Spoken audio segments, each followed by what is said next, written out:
रात के अंधेरे में डूबा रामपुर गांव। यहीं एक छोटे से घर में दिए की कांपती लौ के बीच रतन अपनी बीमार मां को बेबसी से देख रहा था। बिस्तर पर लेटी कमला की उखड़ती सांसें और हर एक खांसी माहौल को और भी भयानक बना रही थी। गरीबी से भरे उस घर में रतन बस अपनी मां के ठंडे हाथों को सहला सकता था, जिसके सिवा उसके पास कोई चारा नहीं था। माँ की आंखें हर रोज और धंसती जा रही हैं। शरीर सूख कर कांटा हो गया है। गांव के वैद्य जी ने तो हाथ खड़े कर दिए। कहते हैं शहर ले जाओ, बड़ा इलाज होगा, बहुत पैसा लगेगा। लेकिन मैं इतना पैसा कहाँ से लाऊंगा? दिन भर सेठ की गुलामी करने के बाद भी हाथ में चंद सिक्के ही आते हैं, जिनसे 2 वक्त की रोटी भी पूरी नहीं पड़ती। हे भगवान, कोई तो रास्ता दिखा, कोई तो चमत्कार कर दे। मैं अपनी माँ को इस तरह मरते हुए नहीं देख सकता। अपनी बेबसी और गुस्से से थककर रतन उठता है और घर के बाहर चला जाता है। बाहर घना अंधेरा था और रात के सन्नाटे में उसकी निराशा किसी चीख की तरह गूंज रही थी। अगली शाम रतन पास के शहर विश्रामगंज की एक चाय की दुकान पर अपने 2 दोस्तों सुरेश और दिनेश के साथ गुमसुम बैठा था। बाजार बंद हो रहा था और दिन भर की थकान सबके चेहरों पर साफ दिख रही थी। आज फिर सेठ ने पिछले हफ्ते की मजदूरी नहीं दी। कहता है काम में मंदी चल रही है। घर में बच्चे रोटी का इंतजार कर रहे हैं और यहाँ सेठ अपनी तिजोरी भरने में लगा है। हर जगह यही हाल है भाई। हम गरीबों की जिंदगी एक कभी ना खत्म होने वाला इंतजार बन गई है। कभी अच्छी फसल का, कभी मजदूरी का, तो कभी किस्मत के चमकने का। किस्मत अमीरों के घर की दासी होती है। दोस्तों, हम गरीबों के पास मेहनत के सिवा कुछ नहीं। पर कभी कभी लगता है कि चाहे कितना भी पसीना बहा लो, ये गरीबी एक दलदल है जो हमें और नीचे खींचती जाती है। काश कोई ऐसा रास्ता मिल जाए जो रातों रात इस दलदल से बाहर निकाल दे। तभी एक परछाई उन पर पड़ जाती है। हवा अचानक शांत हो जाती है। झींगुरों की आवाज थम जाती है। एक बूढ़ा अजीब सा दिखने वाला आदमी, जिसकी आंखें अंधेरी गुफा की तरह गहरी थीं, उनके पास आकर खड़ा हो गया। उसके चेहरे की झुर्रियों में न जाने कितने राज दबे थे। रास्ते होते हैं नौजवान, बस उन पर चलने के लिए जिगर चाहिए होता है। दौलत कमाने के लिए मेहनत नहीं, हिम्मत की जरूरत पड़ती है। किया तुम्हारे अंदर है वो हिम्मत? कौन हो तुम बाबा, और ये कैसी पहेलियां बुझा रहे हो? हम अपनी गरीबी से पहले ही परेशान हैं। तुम और मजाक मत बनाओ। मैं रास्ता दिखाने वाला हूं, और रास्ता है यहां से पूरब की ओर 10 कोस दूर अंधेर वन नाम का एक जंगल।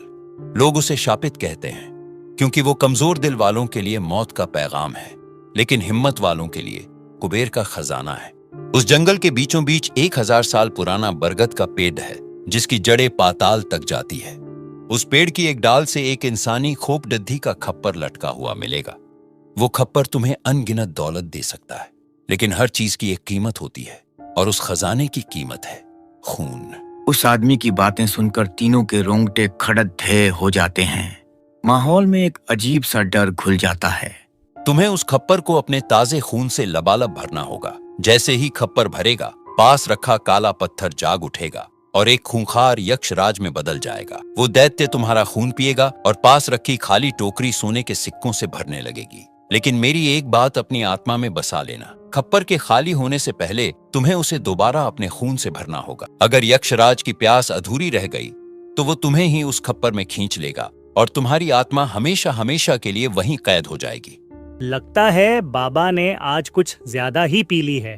खून से सोना, हाँ, जाओ बाबा, यहाँ से जाओ और हमें हमारे हाल पर छोड़ दो। यह कहकर वो आदमी अंधेरे में ऐसे गायब हो गया जैसे वो कोई इंसान नहीं, बल्कि अंधेरे से ही जन्मी कोई परछाई हो।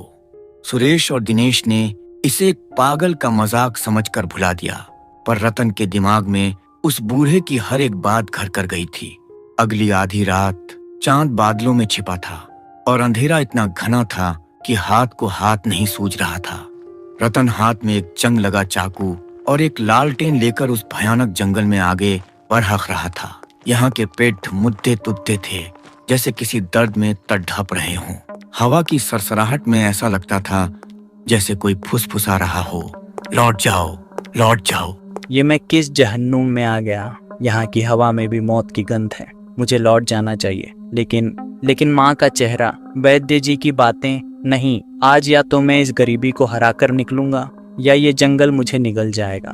बस थोड़ा सा सोना, बस माँ के इलाज के लिए। मैं लालच नहीं करूंगा। काफी देर डरावने रास्तों पर चलने के बाद उसे वो विशाल बरगद का पेड़ दिखाई दिया। वो एक पेड़ नहीं बल्कि एक पहाड़ जैसा दैत्य लग रहा था। उसकी डाल से सच में एक पीली पोड़ी देख चुकी इंसानी खोपड़ी का खप्पर लटका था। रतन का दिल किसी नगाधे की तरह बज रहा था। उसने कांपते हाथों से चाकू निकाला, अपनी आंखें बंद की और माँ का चेहरा याद करके अपनी हथेली पर एक गहरा कट लगा दिया। गर्म खून की मोटी धार बहने लगी और धीरे धीरे खप्पर भरने लगा।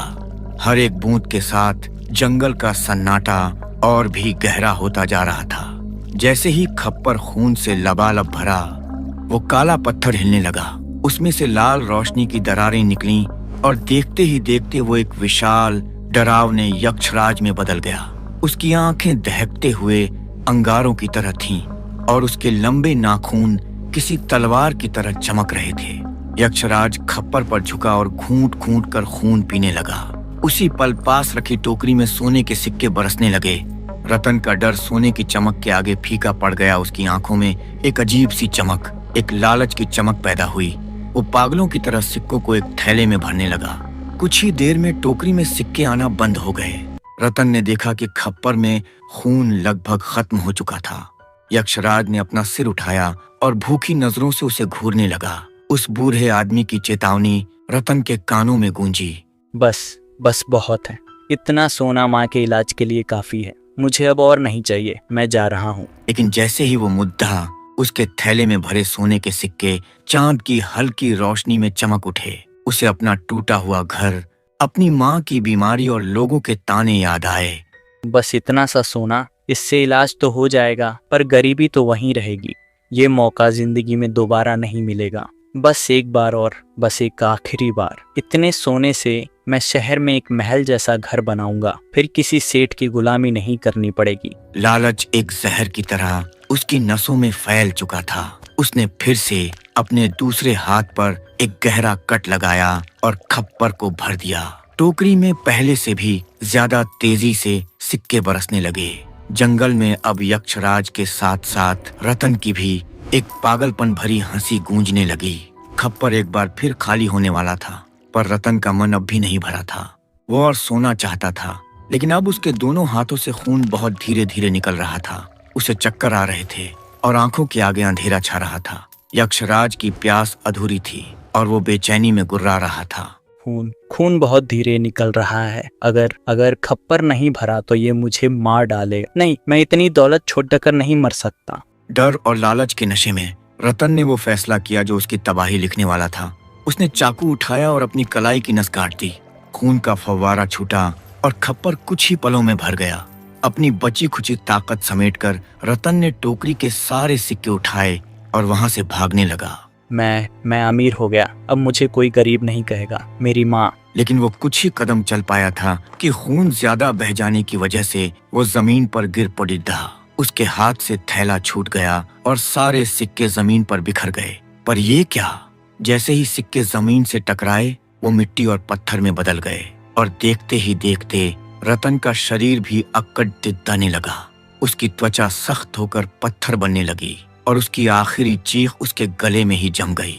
उसका शरीर एक काले पत्थर में तब्दील हो गया, ठीक उसी पत्थर की तरह जिससे यक्षराज निकला था। सुबह होने से ठीक पहले वही रहस्यमयी बूढ़ा आदमी जंगल से बाहर निकला।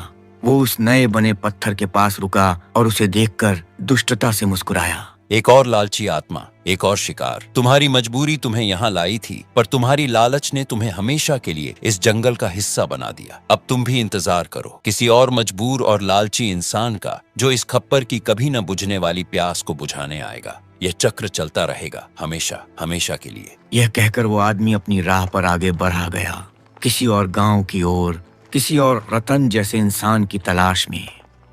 समय किसी के लिए नहीं रुकता, पर रामपुर गांव में रतन के घर के लिए समय जैसे थम सा गया था।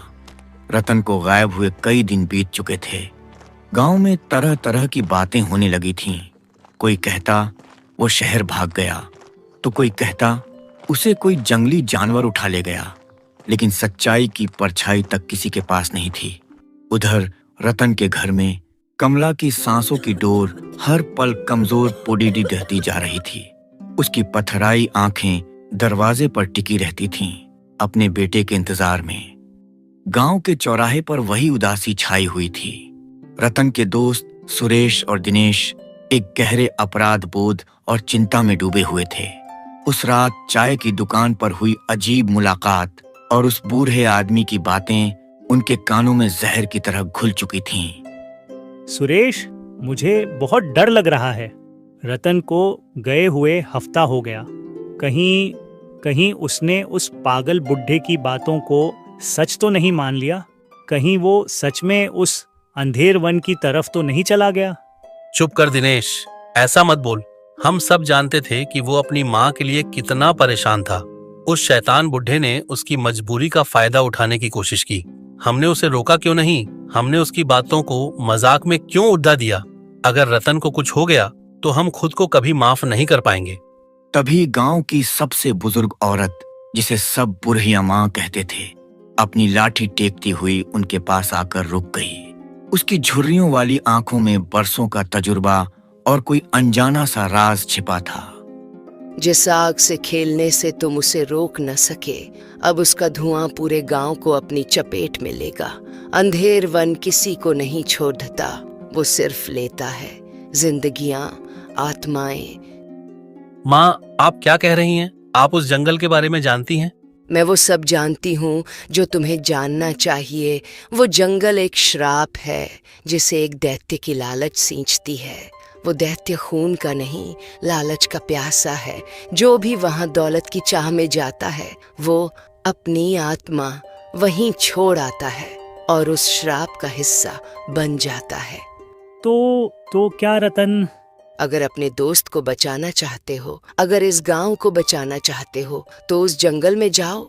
लेकिन याद रखना, लालच का जवाब लालच से नहीं दिया जा सकता। उस खप्पर की प्यास खून से नहीं, सिर्फ त्याग से बुझ सकती है। जाओ और उस चक्र को तोड़ दो, इससे पहले कि वो एक और शिकार रह ले।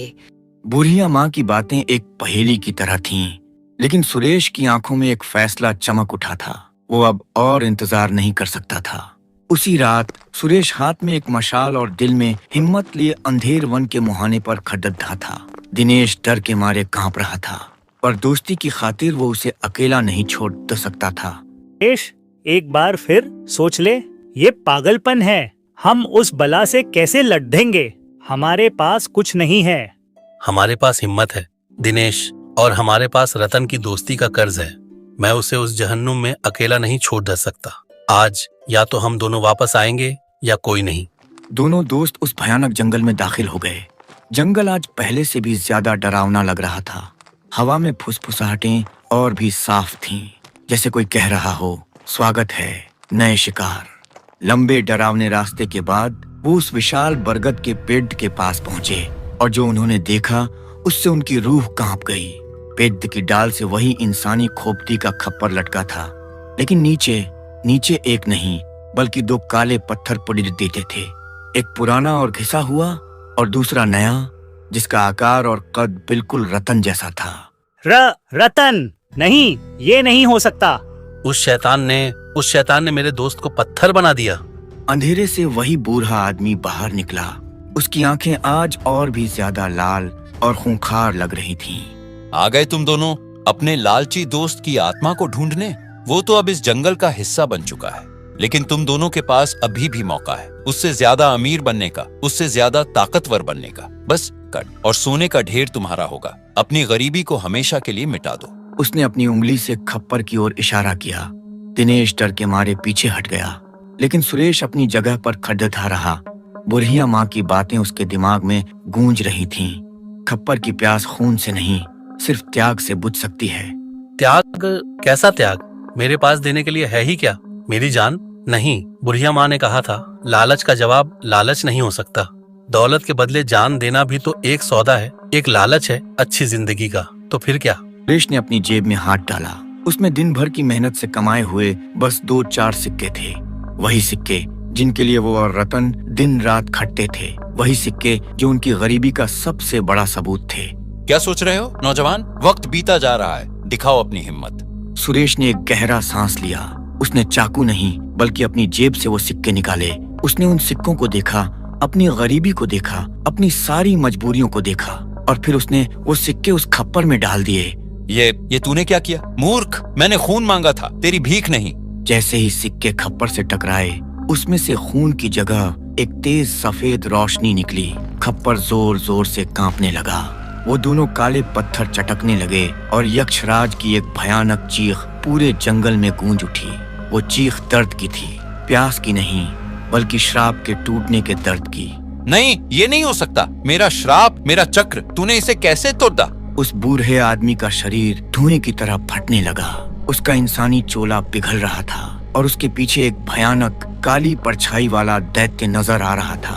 देखते ही देखते वो दैत्य और वो बरगद का पेड़ दोनों एक तेज रोशनी में समाकर भस्म हो गए। रतन वाला पत्थर टूटकर धूल बन गया और उसमें से एक हल्की परछाई निकलकर आसमान में विलीन हो गई। जब सुरेश और दिनेश ने अपनी आंखें खोलीं तो जंगल गायब था।